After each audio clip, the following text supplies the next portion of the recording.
I'm on, that's expensive. All right, Let's three, move this away two, from the edge of the table. one, recording. Hello and welcome everyone to the first episode of a podcast that doesn't have a name yet. So remember, the camera is up there. Don't look at yourself on screen. No. I'm with you. I'm with you. You're used to that one. I'm with you. Yeah. So I'm JoeMartinMVC. You guys know me. This is my channel. This is DestinationJosh, or as he will just be called, Josh. Josh works. One of my closest friends, going on, what are we at, 11 years now? Whoa, we have sound.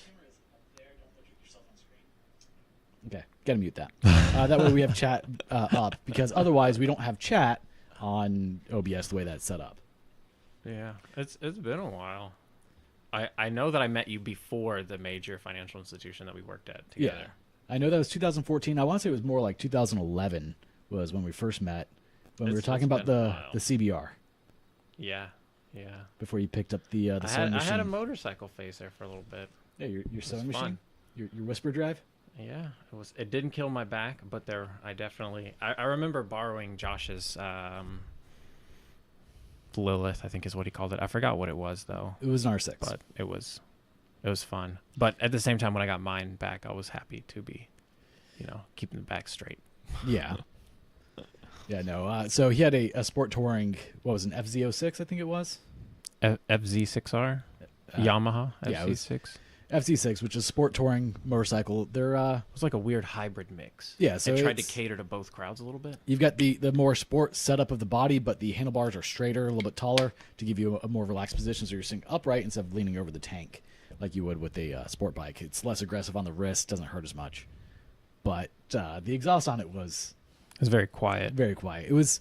So when you're riding a motorcycle, one of the things that you kind of want to be aware of is how other people see you on the road. In modern day, it's why I don't ride anymore. No one's paying attention. But one of the ways that a lot of people will try to make themselves more visible or seen on the road is loud exhausts. Being heard. Yes. And the funny thing is, it's a fine balance, because if you, like a lot of the Harley people, they'll get those super loud straight pipes that are just super annoying. I've seen those people get run off the road because of how annoying their pipes are. So you don't want to go too crazy. It's annoying, but it's also safety. I mean, you want to make a statement, but you also don't want to get ran over too. So, and riding an FC6 is a good way to not be heard. So, or be seen, because you are small. Yeah. Like even in the Tesla that I have, this thing is, I call it the land yacht. It's 17 feet 7 inches in length. It's bright red. People still almost run me off the road. Just last night I had 2 semis almost take me out, merging on top of me. I am bright red. Flatten you. Did you see the video I saw today of an airplane landing on the interstate and it lands on top of the SUV? Yeah. And there was space in front of it and behind it. I mean, I get it. There's like an emergency thing that's going on here. Luckily, everyone survived, but I'm seeing him hover behind it, and then he goes in front, and then just like one of those claw machines, and you're just like, this one. Poor people. I'm glad everyone's okay. Yeah, you have to do your emergency landing, but I didn't see the whole video. I didn't follow up on it. I was like, I'm pretty sure I just watched someone lose their life. No. Everybody was fine. Everybody was okay. Nobody was hurt. My microphone keeps raising up on me because this one is not as heavy as the Beacon mic. And so this is designed for like a Yeti microphone. Like one of the bigger, nicer ones. Yeah, and those things weigh like 4 pounds each. And the Beacon is pretty heavy. And this thing weighs nothing. So is it just slowly tilting downwards? Upwards. Like I'm just waiting for it to boot me in the face.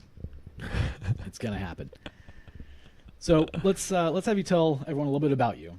So this is Destination Josh. He has a YouTube channel, also a UGC creator. I have a baby YouTube channel. I'm still very small and growing. It's so small that I don't think YouTube knows where to categorize me, because you know how whenever you post different type of content, like I have a little bit of humor, and then I have a little bit of travel, a little bit of vlogs, and then I have some UGC content too. I think that YouTube just doesn't know what to do with me, which is fair. I've read that in the beginning. It doesn't know what genre or industry to categorize you in. And I'm kind of okay being in that mix, because if you were to ask me what I do as well too, I would tell you a little bit of everything. So, I mean, do you remember what the MVC in my channel stands for? Multiverse channel? Close. Multi-venture channel. So literally everything. Multiverse is just ingrained into my brain because all the Marvel movies. which I haven't been able to watch. What was the last one you saw?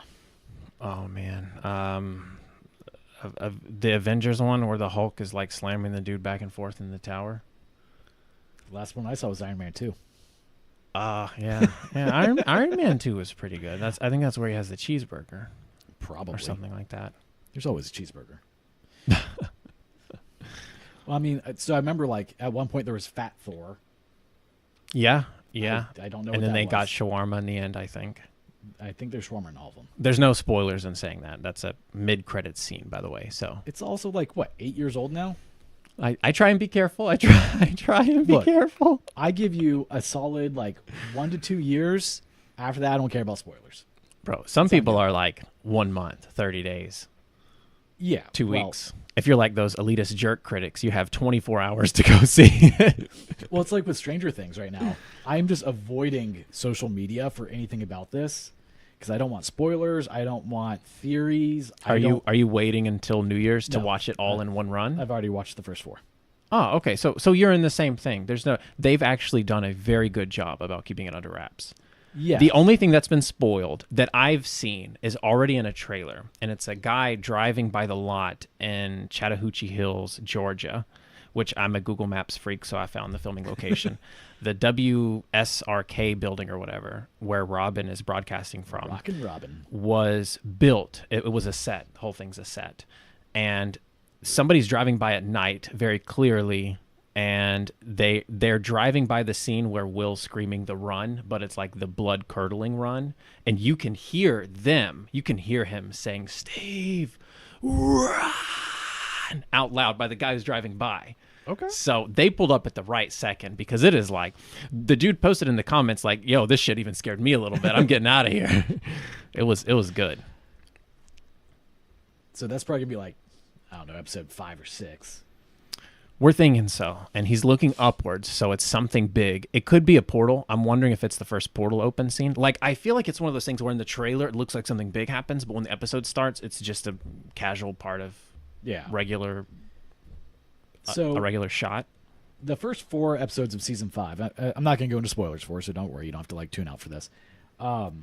It's like 8 hours. They're anywhere from like an hour to almost 2 hours long, and then I think the season finale is gonna be like 2.5 hours, or series finale. Sorry, 2 hours on the finale. It's like an hour 15, an hour 10, an hour 9, something like that, and then the next 3 should teeter on the brink of like an hour and a half per each one. And the finale, I think the Duffer Brothers said, is going to be two. It's gonna be a movie. It's gonna be like 212, something around those. And I do know the final scene that was shot of Stranger Things. Actually, it'll get plugged in somewhere. It's not a spoiler, but it was the Duffer Brothers complaining that you got somebody in the chat there. Oh, hey, Ben, how's it going, man? It was the Duffer Brothers complaining about a reshoot of a lunchbox. So I guess there's a scene where it pans down because, they're all kids. They all have lunchboxes. Kids. They're 22 years old. Yeah, teens. Well, they're supposed to be like 16, Bro, 17. they look like they're in their 30s almost. It's kind of sad, yeah. But no, Finn Wolfhard, whatever. Wolfhard, yeah. Wolfhard. He's 22. Yeah, he looks it. He's got a pretty developed jawline to be in high school. And a pretty developed nose. But I remember seeing an interview where they were like, so the way they structured it was everyone's last day filming was like their last scene on the show. Okay. And so the leaks of Finn downtown with Hopper, which doesn't reveal anything, it's just him talking to Hopper. That was like his last scene on the show. And he said the last one scene that they thought they had was of this lunchbox. I guess the camera just pans down at a lunchbox in a room. I'm guessing they're insinuating the kids have left the room or something, and they just show a lunchbox. And he was like, it was such a good shot. And then it turns out we didn't have it at all. Nobody recorded it. Everybody left the room thinking we got it. We got the lunchbox shot, right? And he was like, I go back and I make sure, like, guys, we have the lunchbox so we can leave. And they're like, we don't have the lunchbox shot. So the last ever film of Stranger Things 5 is a lunchbox B-roll clip. And he was like, we didn't want it to be that way. We actually thought about reshooting a scene to prevent that from happening. And they just, I think they just let it go. I think they just accepted it, and that was their fate. So a lunchbox is the last cinematic scene of the Stranger Things universe. Hey, if you can get some good B-roll with the lunchbox, like, by all means. Don't worry, we're not putting any spoilers out. So your favorite camera is sitting right there to your left if you want to grab it. That is the Osmo Pocket 3. I don't believe it's plugged in, so you should be good. This thing is great. Oh, you haven't peeled it off yet? No, I have not shot anything on it yet. Actually, I bought another one of these. The battery. Yeah. Just because I love it so much. So it came with a smaller one. Is it two batteries, a big battery and a small battery? You've got an adapter. So if you want, whenever you plug that other little one in, you can just go straight to this, or you can go to like a mini. Small Rig makes a little penguin feet one that's kind of good too. You just plop down and it balances itself. But this has the extra battery in it, so I always use this, and it gives you height too. So Epic final scene shoot. So he's really good at getting like B-roll shots with the Pocket 3 here. I am terrible at B-roll. I'm terrible at using a gimbal. So some people who know me, and he's seen a lot of my gear, I have a really nice gimbal like sitting right there for smartphones, smaller devices.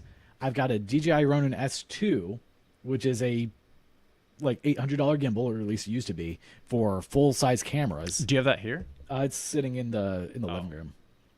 I cannot get a good shot to save my life. Like for whatever reason, I'm very stuttery when it comes to using this. And I notice like if I'm using the joystick on this, I don't do well. But if I use the app, I can get a really good like pan with it. The first rule of this is to not use that joystick.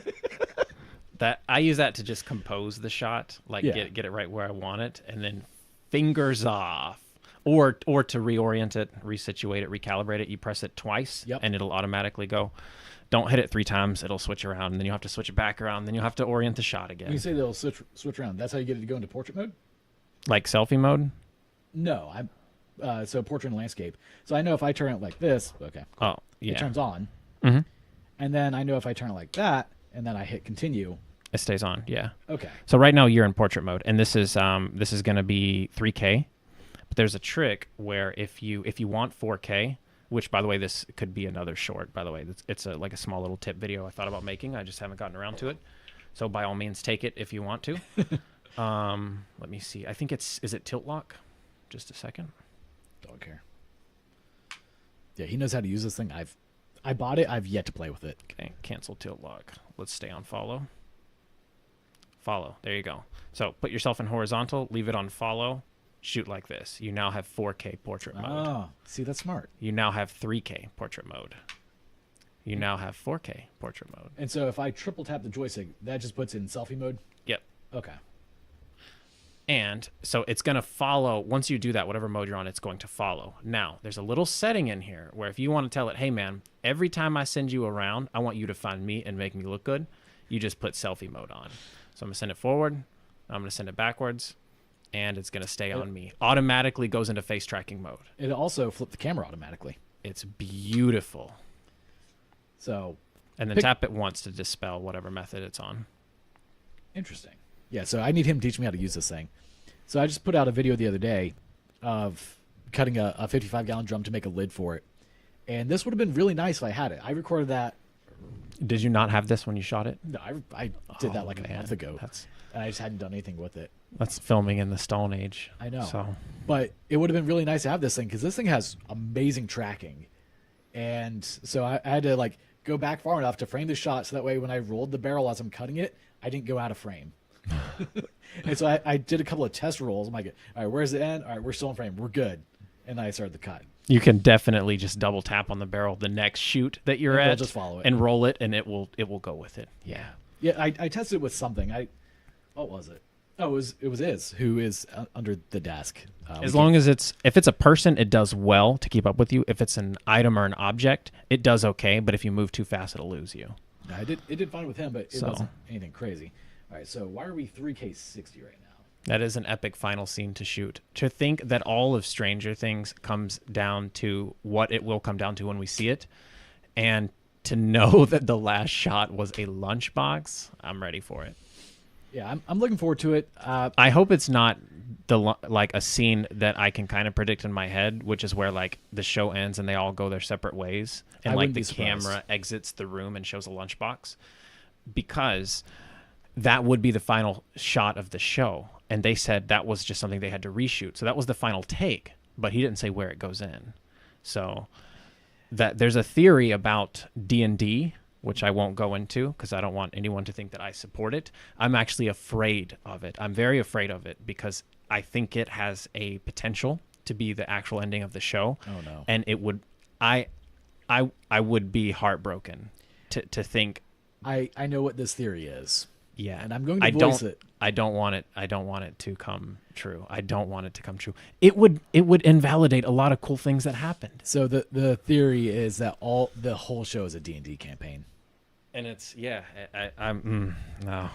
I hope that's not true. Next subject. So they did say that they will explain what the upside down is. And I'm excited to see what that is. I think that's a portal between Dimension X and the Earth, which Dimension X is something that got ripped open when Elle sent Henry into whatever she sent him into. I think he was on the way to Dimension X. I think he was there for a little bit. But the upside down is, I'm guessing, like a little purgatory bridge between the two. Could see that.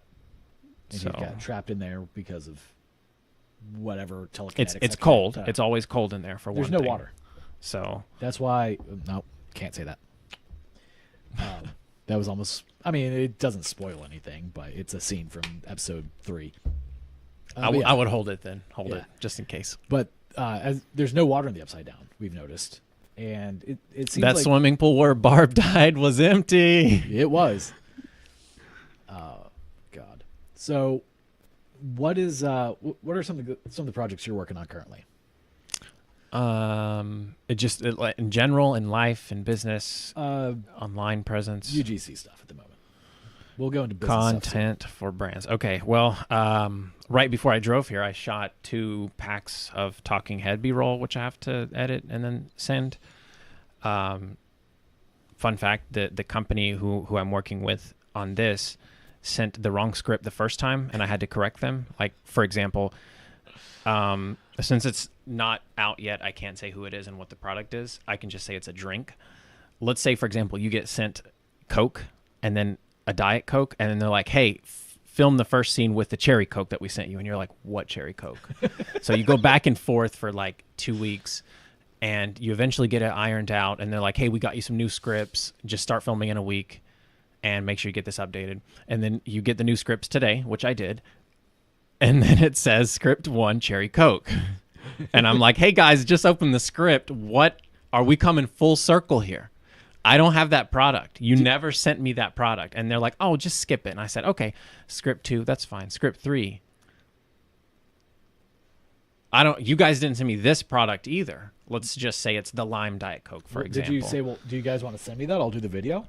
I did my best to compromise a little and move things forward. I said, tell you what, I don't have any of the products that you want, but this is talking head, right? So I'm just going to film the scripts where I have the product in them. I'll hold them up for those and the talking head video, because you can get away with a little bit of talking head stuff sometimes. And I said, for the other scripts where I don't have the product, it's just going to be a talking head. That's what you wanted anyways, right?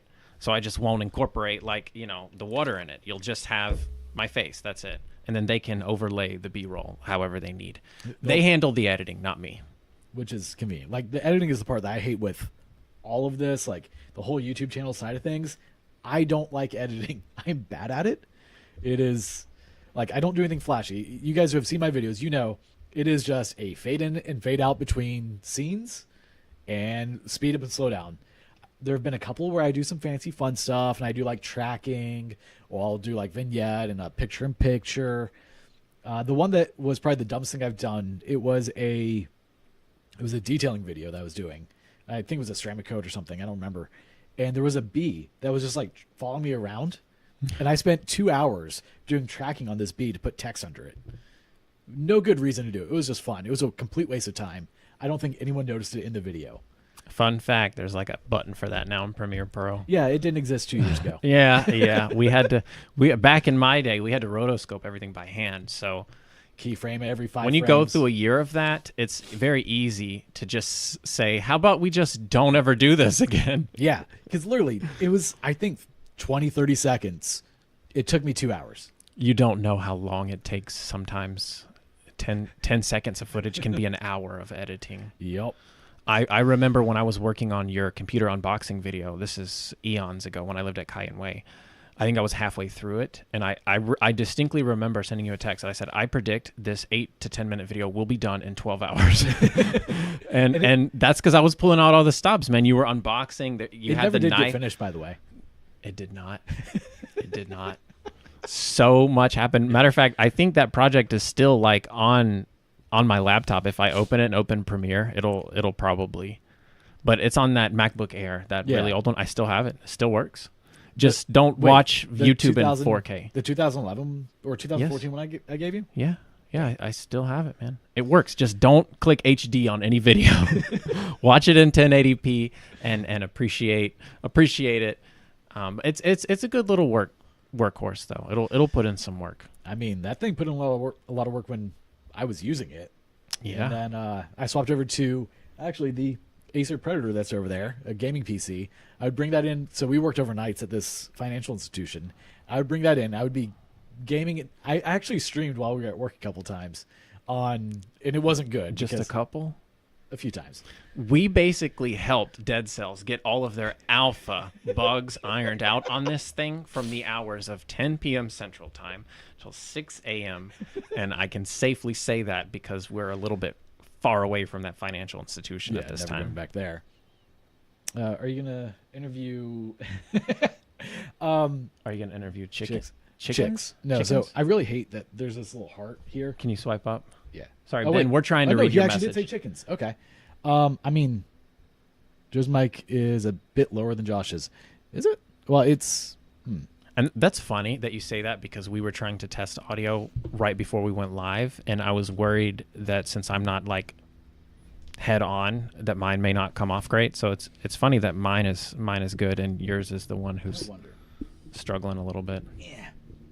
Is that any better? Oh no, it's rising. So I'm not positive. I thought for these microphones it was into the top, but it may be into the side. Let's see. Some have like omnidirectional little cardioids in there. Yeah. Okay. Let's see. Definitely not that side. What about this side? I think it would be interesting if you brought a chicken in here, but it'd also be very hectic, and I don't think much would get done. Okay, so that's the back. So let's see. We're gonna turn this. How about this? No, that seems to be about the same. So I need to look up these microphones. These are the Behringer 9200s and see where the actual pattern is. So back here in audio overlay, are you mic 1 or mic 2? I am mic 1. Your levels look exponentially better than mine. No, I mean, so we peaked. So the idea is to just barely go into the red. I mean, right there seems pretty good. Also, he is a little bit closer to his microphone than I am. I'm used to my beacon mic. If I move my head up, I'm brushing at the cover. So I'm used to being about right here, which is much further away. You can see my levels; they're still negative 15. But if I go right here, it's better. I just can't talk too loud. It also helps with like nervousness and like anxiety and stuff to just always be. Have you ever noticed that even on like big podcasts, like people will hold it? I don't want to say any names, but yeah. They'll just always be moving it, always be moving and adjusting it. And I can't stand that. There was one time because I used to watch H3 for a long time, and there was one time I think I was taking bets on how long he could keep his hands off the microphone, and we never made it past like 30 seconds. I mean, you're talking about actual Ethan Klein. Yeah. Well, I mean, he does have Tourette's, so he's and he has a physical tick too. I was about to say, I believe he's also borderline or does have OCD. So he's gonna be fidgeting. That's normal. Am I going to interview chickens on the podcast though? I mean, I could go grab Void. It's just right now I can't move. So my exit is where Josh is. And I have a table bar about half an inch into my thigh. It's pressing into my thigh. So eventually I will. You know what? For BTS, we'll overlay this later. I will take a picture and show you guys how it looks, how I'm sitting, and you will know that this is not great. It's not. Also, he's in a kitchen chair. That is not the most comfortable. But it's better than nothing, and we showed up. So not the most comfortable of chairs. So I actually asked him yesterday to help me do a pitch to a company to try and get another chair because sponsor us, Fiji. Because it'd be awesome to try this chair out. I was actually talking about it on my stream earlier. I'm not going to say what the company name is. I think I did earlier, but it's fine. Hopefully they'll say yes, because I in the pitch we sent them. I've done 2 videos on chairs before to a combined 250,000 views. Like, hey, let me do a review. Let me do a build on this. It'd be great. I would appreciate it. But we'll see. I think I incorporated the 2 videos that you sent me in there and worded it something to the effect of like, this video is good to show, the demographics and the audience. And the second one was like utility style or fixes or anything related to it. So if they still had an issue, they could still incorporate the chair in there.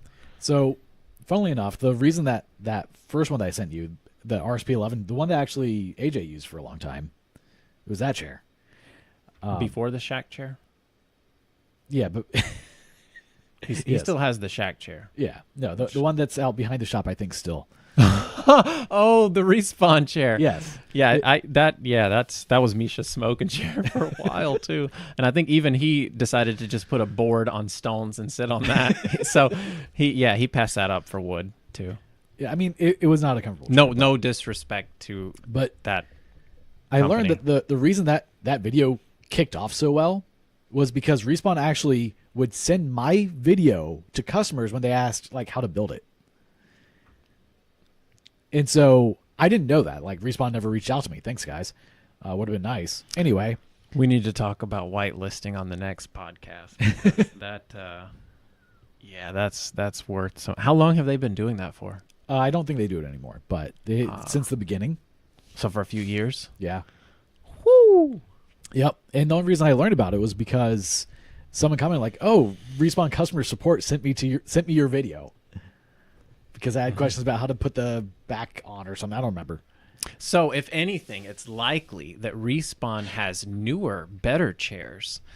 And it's also very likely that we may be able to create something around that and reach out to them. I guess I just have to hold it. Also, my internet is not doing great. We're dropping it out, but I expect that. So, next time, potentially, I'm going to order 2 mic stands so that way they're on the table because my mic arm is not designed for this thing at all. It's holding up. It's doing okay. Yes, it's literally holding up is the issue. It's fine. Is it drifting down or drifting up? Drifting up. Slowly, like the hydraulic tension or something? Spring tension, is yeah. Going up. Ah. And the spring is too strong for this non-existent microphone. Well, hopefully that's a little better. Is it Ben? Ben, yeah, okay. Yeah, it's Ben Rye. So he's got his own YouTube channel. He does a lot of retro gaming, doing a lot of retro achievements farming currently. It's pretty interesting. Oh, heck yeah. Some speedrun stuff? No, some of it technically, yes, because some of the achievements require speed, but a lot of it is just based on the games. Are you familiar with retro achievements at all? Mm-mm. But I can tell you I watched a 4-hour speedrun of Jet Set Radio Future last night. Okay. To go to bed because nostalgia. Yes. Because when the first Xbox came out, there was like a double game disc where you got like GT Sega Garage 2002, and the other half of the disc was Jet Set Radio Future. Yep. So the whole understand is just burned into my brain. Well, it's like for me, Tony Hawk's Pro Skater. The music from that game is burned into my mind. Rodney Mullen used to look like a hobo on that game. I mean, he pretty much was back then. All those brands, I haven't seen them in so long, like Osiris, Etnies. You remember the little CCS magazines that people used to always have in school? Man, they were free, but if you had one, you were like the kid of the day. Then all the tech decks that people brought in. You do try to speedrun sometimes? What was the last game that you tried to speedrun? But no pro. Yeah, I mean, so retro achievements is this kind of newer thing. I want to say it came out a few years ago, and it's been really getting in popularity. So if you use RetroArch, which is an emulator for emulate, well, it combines a bunch of emulators together, and so you can load different cores to have different systems. Well, you can log into retro achievements in RetroArch and then load up a game, and if there's an achievement set for that game, it'll automatically load it in for you. So like, I've been playing the Super Bomberman series because, well, I missed that game. Wonderful game from 1994. And it just has very basic achievements. Find all the items in the stage, beat each world, beat the game, etc. Get max flame, max bombs. So there are some people that will grind out to be number 1 on the leaderboard on that thing, and it's a lot of hours. But some games have some ridiculous achievements. I don't think I'd have the time to commit to that. Well, I don't. I mean, I'm doing it for the games I'm playing that are emulating anyway, just because why not? But no, I'm not going to grind out for it. Oof. Like, there's some games where you literally have to do things for 10, 12 hours. No. I don't have time for that anymore. I mean, I miss playing sometimes, like World of Warcraft, but, Never got into WoW. I lost a lot of my life on that game. I could have been learning life skills, man. I could have been growing up and learning very useful things. But that's what your 30s are for, right? Yeah, I mean, hey, what is this saying? The best time to start would have been like forever ago. The second best is now. Something like that. Yesterday. I forgot the saying. I'm sure somebody knows the saying. The best time to start is yesterday. The second best time is now. Yeah, there you go. That's what I try and tell myself when I feel like I'm behind. So I mean, you're doing well for yourself. Around February to May, I'll be a lot better. Right now is kind of like I literally was talking to somebody yesterday who was saying like he was giving general advice, okay? And I was in like a Google Meet call, and I don't think he realized that his general advice was heavily applicable to me specifically during this week. But he said something like, if you're not going broke like twice a year, you're not doing something right. Which he was trying to say basically like invest everything that you have in yourself so you can keep doing better and growing. And I'm just like, dude, yeah, I just invested everything we have into the flower shop. Everything we had into the flower shop. So, okay, once a year going broke. Got it. Check mark. I just need one more time, but please not during this year. Let me finish this year. It can be next year. Yeah. Yeah, definitely. We definitely invested a lot. Dealing with 4 cats. It's a life skill. Well, you've got what, 2 I would right agree. I have 2 cats. Yeah, one is very docile. Actually, I just posted a short yesterday where she's on the skateboard. She loves the skateboard. She sits on it, and Emily just pushes her around. She's cool. She's cool with it. She stands on it. The little white one. Yeah. Oh, she's adorable. Yeah, she's pushing. Emily's pushing her across the whole living room from one side to the other, like really hard, and she's holding on and going. And she's just sitting there. She crashed into me 3 times and knocked my phone over and recording. And she's just like, so who's somebody going to get me?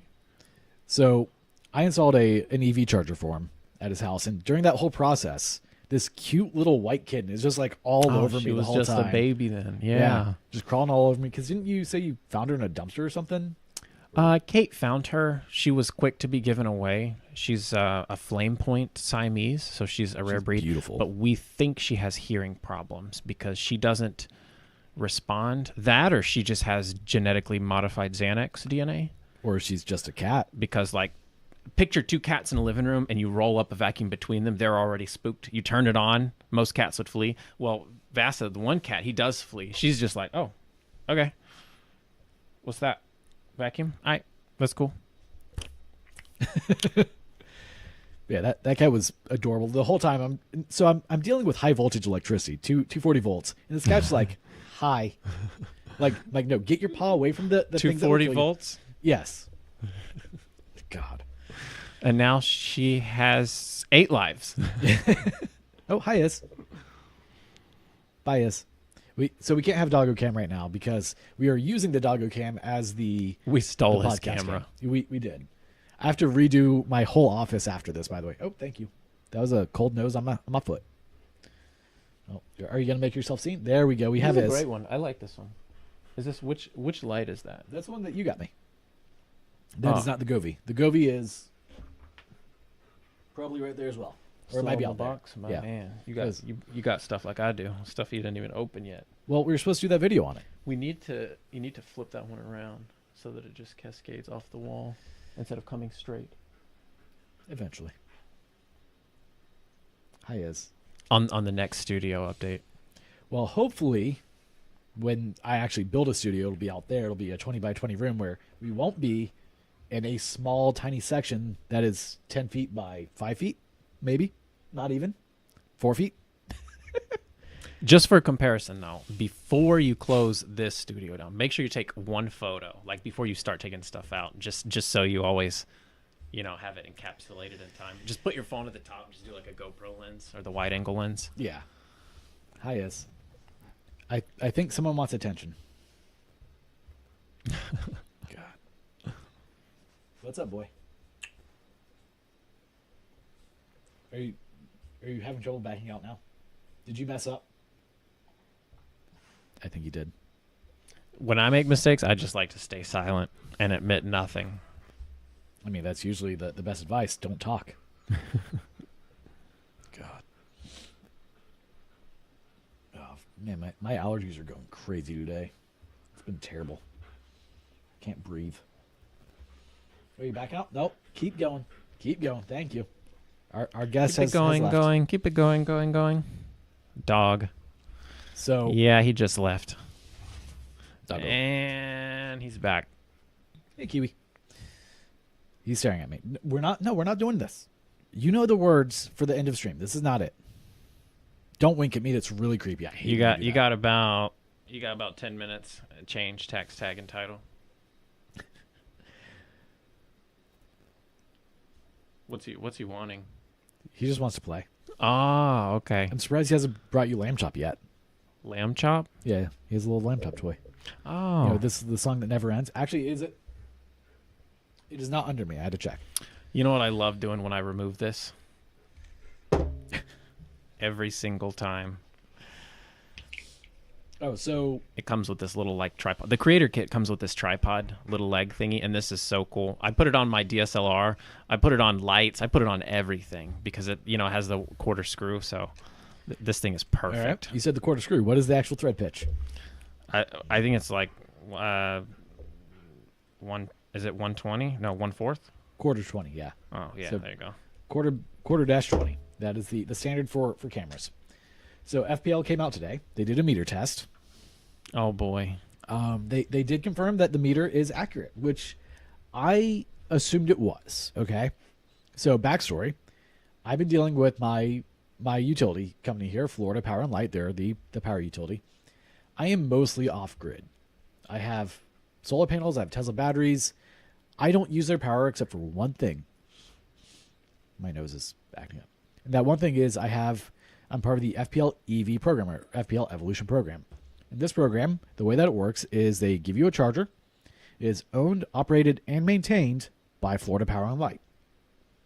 And any power that you use during off-peak hours, which is all the power I use, it's the only thing connected to my meter, gets deducted from your bill, and they don't charge you for it. Well, for the past couple of months, they've been charging me anywhere from like 80 to 150 kilowatt hours of power usage for residential kilowatt hour usage. And that is not okay because there's nothing at my property that can use power except for their charger. Well, after telling them, hey, this isn't correct, they came back like, oh, no, it's right. Your billing is correct. I'm like, I promise you it's not. There's nothing at this property connected to your meter except your charger. So they decided they wanted to schedule a meter test. I said, sure, that's fine. Do it. They came out, they did that today. Well, for the last 2 weeks, I've been tracking the actual usage of what the FPL EV charger says it uses and what the meter shows. And it's like a 15% discrepancy. But it's 15% every day adds up. But it's not 15% every day. There are some days where, like... Oh, so it can't even consistently be incorrect. No. So, like yesterday, I used 38.26 kilowatt horrible. hours for a charging session. It was a 13-hour session. The charger or the meter said that I used 11 kilowatt hours or 49 kilowatt hours, so an 11 kilowatt hour difference. But it doesn't do that every day. There's some days where it's accurate. Other days where it will use like 1 kilowatt an hour, which is absolutely insane. Other days where it's nothing. That's a good bit of energy just passing through and being billed. Yeah. What if you propose like if you can't account for it, I can't be charged for it, kind of situation. So or is that like what you're in the middle of right now? That's more or less what I'm in the middle of. Yeah, I mean that's fair. If they can't prove that you use it or what use it, then. And one of the questions I posed to them, I'm pretty sure there's like a thing I've seen online about something that gets connected to your main breaker box, and it's able to see how much power is drawn from each individual breaker. That's an energy monitoring system. I don't know if that's applicable to what you have though, since not entirely. It's the EV program. Because it would require power to that. So I tried setting one up, and because I hooked it up to my inverter, which is a 59.99 hertz inverter, it does not communicate well with We a should 60 pitch hertz. them. That'd be great. You have a problem solution situation on your hand right now for something like that. Well, I don't think something exists. So I would have to connect. So all these devices No, require I mean for your regular box. Oh, I have one. Oh, dang it. Yeah. I mean, well, hey, we already have it. You just start the cloud. Well, the company doesn't make it anymore. It was an old Generac one. It works. It's an Aereo. But it requires to be on the same power source as the thing that you're measuring. And obviously, I don't have anything else on my FPL meter except for that charger. So I can't plug it in and have it read properly. But it's fine. But it's never consistent to the amount of power that it uses. Like, there have been a couple of days where, like, I've had like a 14 kilowatt hour charging session, but the meter only shows 11 kilowatt hours used, which is really weird. And when the guy came out, he's like, yeah, no, the meter tests fine. I showed my spreadsheet. He's like, yeah, that makes no sense. It's like, maybe the charger is faulty. Maybe you should ask him to dude is really cool. He's like, maybe you should ask him to swap out the charger. Well, one of the things I've asked is, can you guys get me the idle power draw of this charger? Because my estimates are that it should be around 190 watts, which is not a small amount. And they have not gone back to me on that yet. The other thing is, I've asked them, should the customer be charged for the power consumption of the EV charger? Which, by the way, none of that's in the email or contract, because I got the same email and contract that you got as well, too. Yeah. And none of that was mentioned in that one. Like, everything that was related to that little native onboard charger that they operated, that they installed in the garage, it said it was basically free. Operation and usage of it was free. Wait, as long as it was within. You got it times. Too? No. Oh. I didn't get it. Okay. But remember we got the email invites around the same time. We did. Yours worked, mine just didn't, because they remember I was gonna have to trench all the way from the scenic side up. But then, you did the little plug for me, so I'm fine with that. Now, if I called them back out because there's a plug, they would do it. But I'm just not. There's no point in it for me. I don't. So I only charge at night anyways, and I have off-peak set on my car. So FPL doesn't do that anymore. The off-peak hour thing. Yep, they don't have tiered rates anymore. No, like for the EV program, like if you charge during certain hours, it's free. Oh well. The charger, like for your thing, not mine. The charger handles that. Oh, okay. I don't schedule on the car because it changes with the seasons. Cool. But so I've one of the things in their terms of services, it says the FPL Evolution charger is owned, maintained, and operated by FPL. Which, for those of you who don't know about utility companies, you cannot be charged as a customer for something that the utility company owns, operates, and maintains. Now, some people will bring up one thing that's very specific, which is the street lights. You can pay to have the street light on. It is a flat charge. It's usually like $5. You pay to have them run that. That $5 pretty much is the power charge for it. It's an ugly incandescent light. They have LEDs now. It's $8 for the one in front of the shop, which is off half the month. Yeah, $8. You can ask them to upgrade it to the LED one. It's better. I probably should. I'm sure there will be a service call charged for that, $400 for them to come out. Probably, because screw you.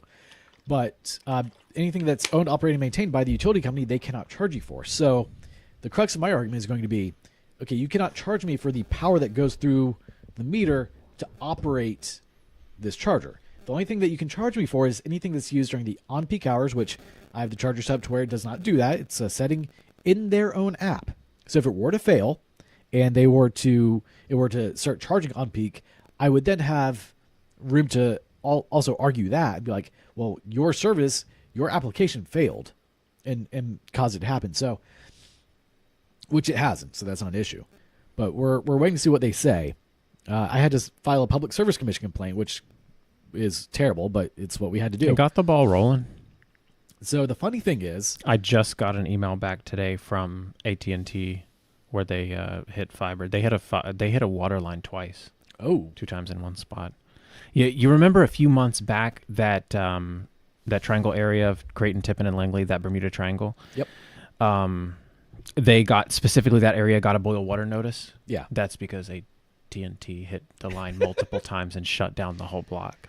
And it's okay for me to say that because that's in the news. So if you guys go to Pensacola News Journal and search for like AT&T fiber, 9th Avenue damage, that's a fact. That really happened. Yep. They got in a lot of stuff for that. And the guy who came out to help me look at that situation that we had a few weeks ago said that he just got from a call in Perdido where AT&T fiber guys hit a water line for a condo, two luxury condos side by side, and it flooded the first floor.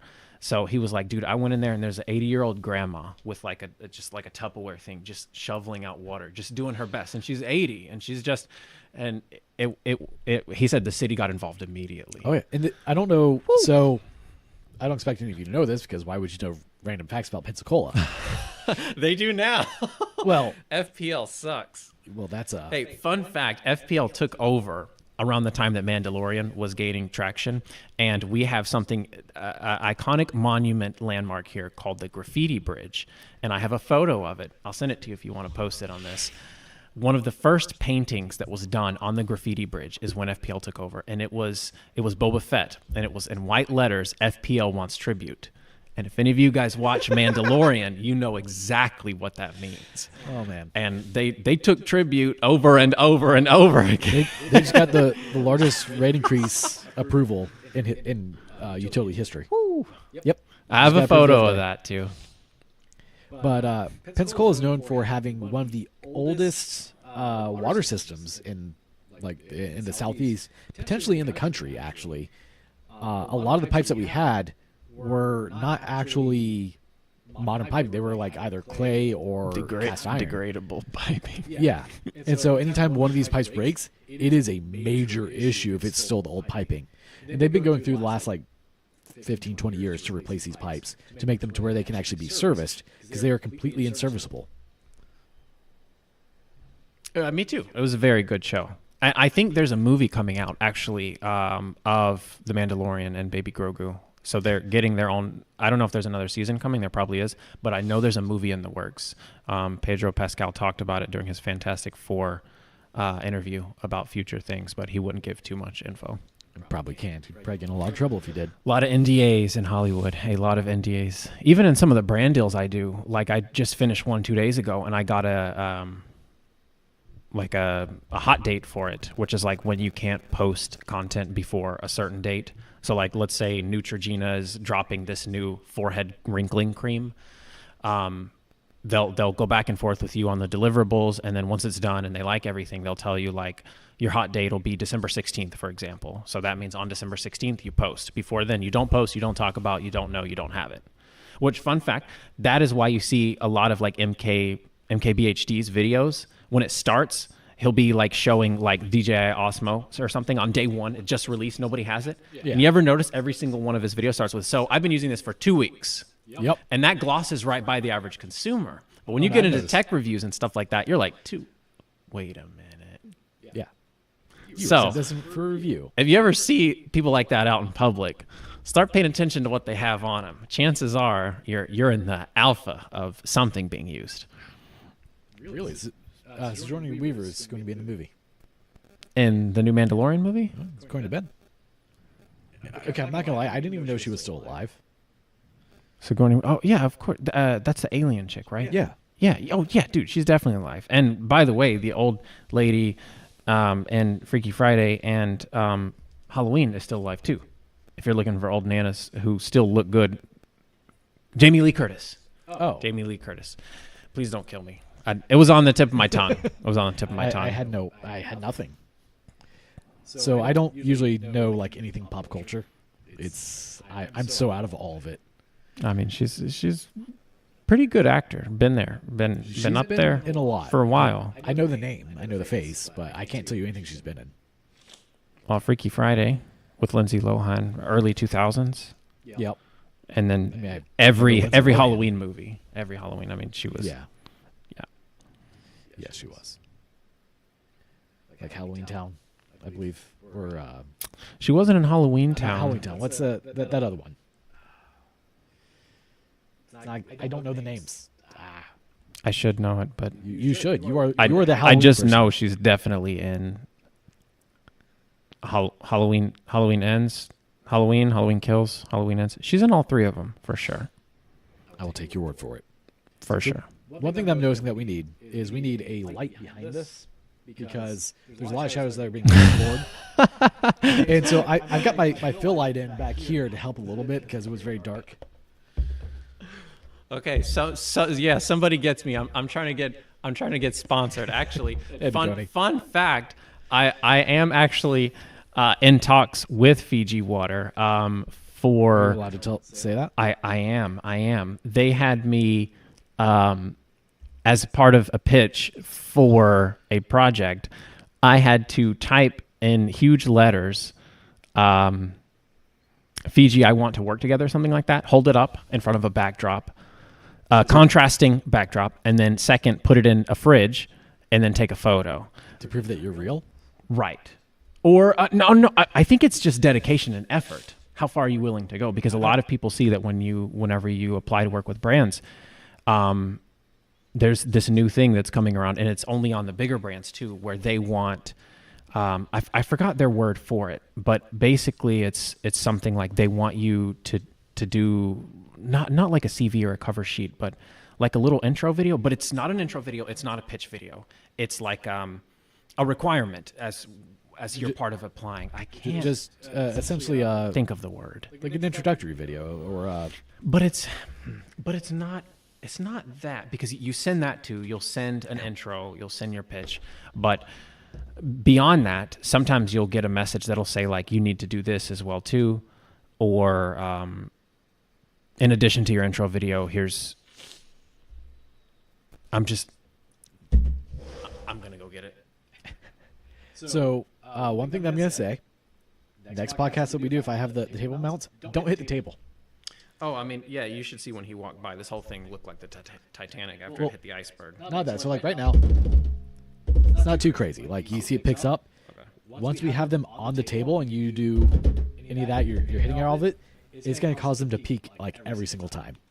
So just gentle with the table. Also, this is a very plasticky card table. I know it looks fancy. It looks wood. It looks like walnut. It's not. It's plastic. I've had it for 10 years, and it still works great.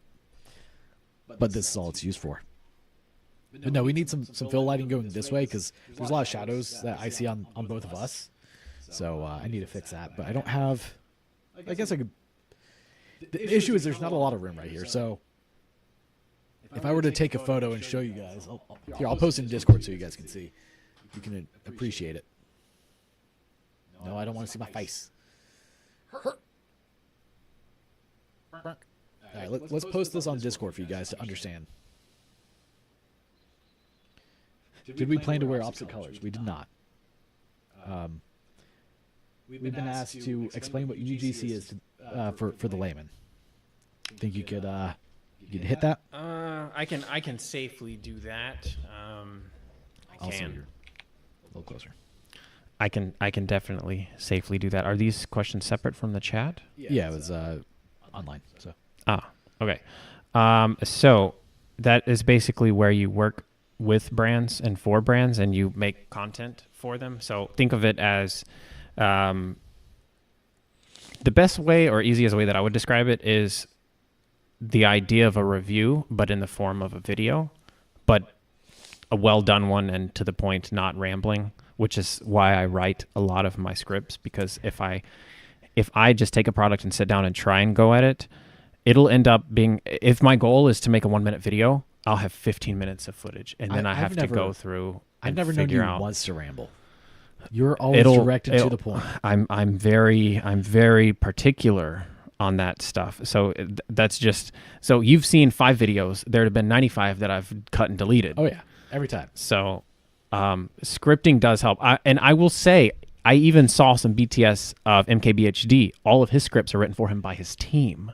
And he reads from a teleprompter. So one thing that Small Rig just released. Yes, I've seen a couple for of really the nice ones. Osmo, where it goes in horizontally. Elgato also has one. So That is the Elgato Small Rig collab. Oh, okay. It's a couple $100, and it's on my wish list, but it's not a necessity right now. So I one use thing my to phone as a to work on. teleprompter. You use a lot of acronyms. UGC, BTS. So UGC is user-generated content. Essentially, it is content that is created for brands and deals. They are essentially always sponsorships. So when you see UGC or user-generated content, just know that it's sponsored. BTS, behind the scenes. Yeah, not the K-pop group. Sorry, Yes. not the K-pop group. So just try to keep that in mind whenever you use these acronyms that people may not know what they mean. If you ever need me to elaborate, just throw it in the comments or In the something, or in the Discord, wherever it is. I'll do my best. I don't have too much time left, No, but we're- I will do my best. I'm also still, I would say, new in this journey, in that, like, a lot of the work that we've done before in the past few months, I think is vastly different to the amount of effort and time and quality that I've started to put in. Yes. And it's still going to be a slow start until you have all systems firing at the same time. And even then, nothing is guaranteed. Like, the biggest thing about the UGC industry is can be and will be inconsistent. So you'll have some months where you crush it. I mean, you just make more than you did at your job, and then you'll have some months where you make less than you did at your job. And some months, maybe not the whole month if you're at least putting in some effort, but you'll have some weeks and days where you make nothing. And then the next week after that, you could just have, a paycheck in the amount of 1 week. So something that I want you to talk about real quick. How much time does it take to make a video? is this old Josh or new Josh? Yes. Okay. So I will give you old Josh first. That way, at least from this first episode, even though I have to go soon, I'll do my best so that going forward for next week's episode, you guys have a little bit more of a backstory. I love to procrastinate and do things at the last minute because that's when I get my best work done. But sometimes when there's too many things to do at the last minute, it all takes a quality hit. So I would say one video could have taken me anywhere from like 4 to 8 hours when we first began. And that's just me being inefficient because it's not just talking head. I'm not just sitting down, but a lot goes into it. You have to write a script, know what you're going to talk about, keep it concise, keep it quick, keep the pacing elevated, think about how you want the feel of the video to be. Because just because you're sitting down and doing a talking head shot doesn't mean that the whole video is going to be edited into talking head. And then there's B-roll. The higher quality of the video, you want good shots, you want like a scenic shot, maybe you want an office shot, a desk shot. It needs to look like you're not shooting everything in one room, and that takes time and effort. And some brands want you to change outfits every scene. They want you to change angles every scene. So that's lighting, sound, camera, being moved, composition, what's in the background, how does the light look? Oh, got to go clean that, move that. I will say a lot of UGC has involved me having to clean my house. So much of it. And Kate was like, yeah, I'm cool with UGC. This is great. I had to do, I don't know if you saw the little promo that I did for Powerade water. I had a sponsorship with Powerade water, which the water was very good, by the way. I need to buy more. They sent me one for free and gave me creative freedom. So I offered a story and they accepted.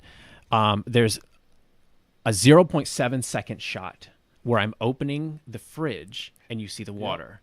That was 20 minutes. Yep. Of cleaning. I was cleaning in there and removing stuff, and then some coconut water spilled all down there. So I had to clean that up. I had to pull the door off the fridge. I had to clean the floor, because I'm just OCD. So I had to mop it and sweep it and make sure it was good. And then I got my lighting, and then I told everybody to get out of the room, and then I shot and filmed and edited. So yeah, I think that was a 10-second story in total. Even on my increased, like, I'm efficient, but when you have to clean a room, you have to clean a room. Yes. And that counts. I count that. You have to count that. So I want to say that was like 2 hours for a 10-second video. And I won't include our work at Home Depot and going back and forth, but I needed those shots. How long did it take to edit, though? Oh, to edit? Once I have, if I have all the footage in the drive and I'm like opening Premiere or CapCut and I'm dropping it in and I'm starting to like assemble my timeline.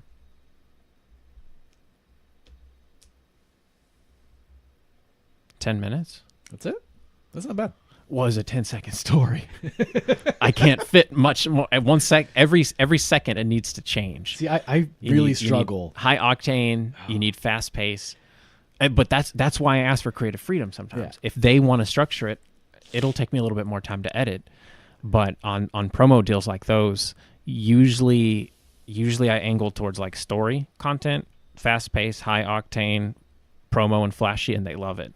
I struggle so much with short form. Like, give me 10, 15, 30 minutes to make a video, we're good. Like, all my stuff is a few minutes long at minimum. I can't just condense things down. Like, my natural self just wants to explain everything in detail, because I think back to when I was learning something or I was trying to figure something out. A lot of the times, those small details were the things that no one said. They just assumed you knew it, but they were crucial to learning how to do something or how to fix something or how to put something together. Like, and I don't want to leave those out, because I understand, as someone who has tried to learn this way and has messed a lot of things up, that those are the important details I need to know. And so I try to share that with people. But doing that makes it take a very long time. I mean, context is important too. I would say the way that I'm able to get out of that mindset and into the shorter mindset is that, when you're filming for a video or you're going through footage to see what can be used and, what's good and what's not good, you're going to have moments in those videos where a shot just looks crazy good. Yes. And I mean crazy good, where you just want to get up, walk out of the room, and you feel like you won the lottery. That happened for me in one of my videos last week. I had my little drone follow me, and as I turned around, it was moving and panning. I put it on I have the cheap DJI one for almost like a year now. The flip. Yeah. I'm pretty sure they'll discontinue it. It doesn't get a lot of traction, but think of a drone that could get cinematic footage and you don't need a controller. Yeah. You just fly it up, tell it what to do. It can do big, close, near, far. It can do everything. But it was panning this way as I turned this way. And when I turned around, I was like, oh my God, that's the shot. So there's sometimes in video where you have these really intense, super cool moments, and it's only 1 to 2 seconds. If your video is composed of nothing but those, I mean, you have like a recipe for success. Well, yeah. But this is only going to work in the short format. So with your videos, however long they may be, there's still going to be really intense, like cool scene moments or something like that. Maybe like a plastic dip pool or something. It's those. If you could take those out and compile those into a short, then you'd be I've level done a playing times. field. Yeah. I mean, you do it enough, but sometimes it's very daunting, and I don't even. It's hard to get into it because you have all the footage on the camera, and then there's like a 2-stage process for me. I take all the footage from the camera and put it on the computer in a file, and I'll name it like Project X. Yep. And then it'll go from this file before it comes into my editing program. I'm going to skim all the footage and see like what really should be here. That way I'm not watching footage once, twice, and 3 times. Okay. So once it's in there, there'll be like 20 clips, but all 20 won't make it in. Maybe only 10 to 15 will max, sometimes 8 to 12. And then if I get all the way through my timeline and I don't have enough of something done, then I know I need to go back here and look for a shot. But I'm not spent the whole time like, okay, scene 1 needs to look like this. Watch, which is what I was doing. And I'm just like, holy cow, man. Okay, scene 1, just a good hook. Let's find it there. Let's try that one. So that's actually more or less how I do mine, but because mine is long form, I go shoot my video, toss in the folder. It's that's hard named. to chop quickly. Yeah, I just take all of them because I typically don't have wasted shots whenever I do my recordings. I have a lot of wasted shots. That's the difference. So shoot have, twice, always. Let's say I have 10 clips that are 3 minutes long each. I take all 10 of those, toss them into Premiere, and then I will either speed them up to shorten them, or I will cut out the unnecessary fluff that may be in there, jump around a little bit, but it's all in that one clip. So to me, that it makes it to where that's the more efficient way for me, instead of trying to do a bunch of small cuts or a lot of small shots where I'm constantly having to move the camera, move everything around. That's where I'm hoping that this guy will come in handy to help follow me a little bit, so that way I don't have to do, okay, set the camera up over here, do this thing, bring the camera in close, do it here, have it follow me around here as I go to do this thing. That's where I'm hoping that comes in, to follow me and help me get those shots a little bit better, because at 4K 60, 4K resolution, you can punch in pretty well and still have good quality. I think they even introduced a little pre-punch in, like a digital zoom as well too. How'd you turn that on? Oh, just press the power button. Oh, to me, that's the record button. There you go. So you even have like a little digital zoom right there. I saw that. Which is okay. It's not the best. I will tell you right now, I never film in that. I just film as is, and then I zoom in or crop. Yeah. Yeah. But yeah, this is incredible, and it's going to be hard for DJI to beat this. I know they're already working on the Osmo 4, but the Osmo 3 is just so good for what it is that it's going to be hard to get people to upgrade just right away, like just because. It's like going from the AirPod Pro 2s to the AirPod Pro 2s.1, you know, when they did that mid-year refresh. Yeah, well, I think the only thing they really changed was the case, wasn't it? They added like the microphone in it. Right, it was so incremental. And now, it just, going from the 2s to the 3s, Pro-wise, that's a big difference. You have a 3-hour battery life, go up to an 8-hour battery life. That is insane. Also, the live translation is kind of neat. I'm looking forward to when they have Russian. I want to try it out. Yeah, there's only a few on there right now. Yeah. Which the Meta Ray-Bans do have live translation too, but they're also limited by the same number of languages that the AirPods are. So Okay. I think that's translation wide. I think there's some joint, I'll say, database that AI and companies are pulling the data from, and they feel comfortable or confident in a handful of languages and not a widespread amount. I could see that. But yeah, I literally watched a video. I want to say it was like Potato Jet or some other guy who does really good content, and he put the Sony A7S III right next to this, or the Sony FX30, not the FX3, but the FX30 next to this. And because I'm familiar with how this footage looks unedited, I knew which one was it. But you would be surprised to know that this was every step of the way, and in some shots looked even better. Well, like my GH5S is an awesome camera. It does great things, but every so often it just like screws around and then it creates an issue. So like on my barrel cutting video, I don't know if you've seen that one yet, but it's very blue. The white balance just got completely screwed. I didn't know until after the fact. I know this thing has better auto white balance than the GH5S does. Yeah, you can do auto white balance, or you can lock your white balancing between shots. And I'll be honest, because I do so much other stuff, I just leave it on auto. Yep. I don't lock it, and I try and cut if like scene one is me outside, I'll record. When I'm done, I stop, then I go inside, let it adjust, then I record. Yep. If you take the Osmo Pocket 3 outside and then you go inside and start filming, or vice versa, inside filming and go outside filming, it's going to be blown out, overexposed. You're not going to be happy with it, especially if you film in like D-Log.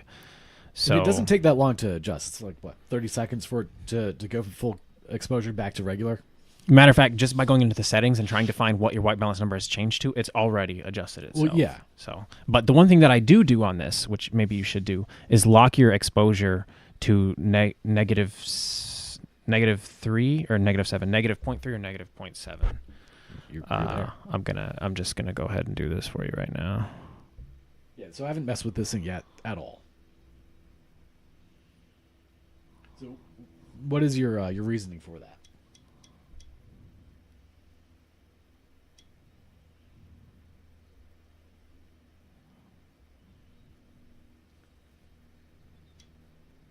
I need to remember if it's 7 or 1. I mean, you can always check later. I can adjust it. So what's your reasoning for? Yes, it's for 7. That? It's 7. Okay, so you get a lot more. So this is going to prevent your highlights from blowing out too much, even if you put an ND filter on here. Also, it's going to give you a little bit of a cinematic look, whether you're inside or outside.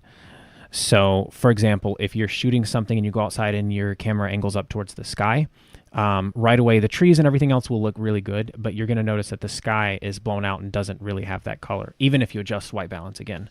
But if you film on a I'll say negative 0.7, just under, not a full stop, but I'll say negative 0.7 exposure, you won't have to mess with the white balance too much. And when you walk outside, you'll still be able to see the trees, the landscape, and everything nice, but you'll also have color in the sky. You won't have to adjust. Nice. You could still throw an ND filter on there and be fine. I think it looks a lot better.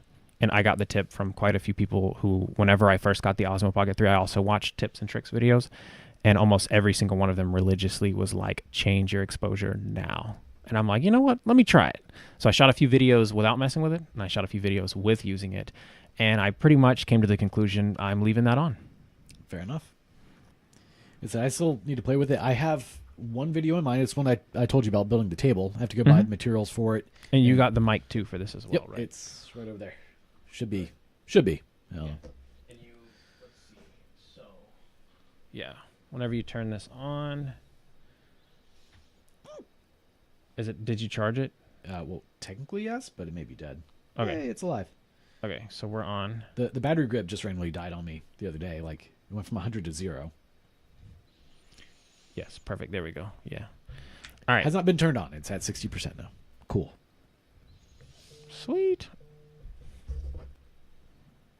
TMH. I have no idea who that is. It's fine. I mean, I have to go soon anyways. But, fun fact, if you have DJI Osmo, I give you a cool tip here. The blue light just means you're active and connected, and it's all audio, so surround sound. If you hit the power button once, it doesn't turn it off. The light goes yellow. This is noise canceling mode. So if you're in like a crowded cafe, busy cafe or place or near a train, this will still pick up your voice and you're good to go. Also, even if you're not near any DJI products, you can just turn this on and hit record, and it'll record everything for you as is and save it on board. You got like 8 gigs or something like that, 16 gigs. And whenever you get home or get to your computer, just plug it in with USB. File format will open on under Explorer, and you can just drag and drop your audio recording. So even if you have nothing else on you, this can just be a microphone all day long. Keep it charged, and it'll record everything for you. What's the average battery life that you've noticed? I have recorded a lot of videos, a lot of dialogue videos, and I don't think I've ever gotten under 50% on this thing. Wow. Okay. I'm sure you'd be the guy to test it to the max. During a stream. You should just turn it on during a stream one day and just let it run. Yeah, and see exactly that. I mean, I've had videos that were hours long that I've had to cut down, or like when I did the doc, that was a month-long project, over 130,000 photos. I still need to finish that video one day. We're getting there. But I do have to head out. I see you have quite a few people in the chat. If anyone has one question before I go, I will happily answer. But if not, totally cool. Totally understand. But we're going to try and do this every Thursday. I don't know if everyone will be live. We'll try. I don't know. Whatever you guys prefer. If people think live is better, we'll do live. If people think recording it, cutting it, doing some quality adjustments is better too, then we can accommodate and adjust based on schedule. Well, we can always do highlight reels after the fact too, so not that big of a deal. But yeah, if you have any questions, by all means, drop them in the comment section. We can decent number of people in there on the next stream. But as always, if you guys like the content we're putting out, make sure to like, comment, share, subscribe, and don't forget to hit the notification bell to stay up to date with all new content that comes out. And I'll also put in the description and the pinned comment Destination Josh for his YouTube channel. If you guys want to give him a like, follow, any of the fun stuff, he would appreciate it. I'll take the love and support. There's nothing special there yet, but we'll get there. You got about 1 more minute. I see Joe. Oh, you gotta go down. If I did your podcast.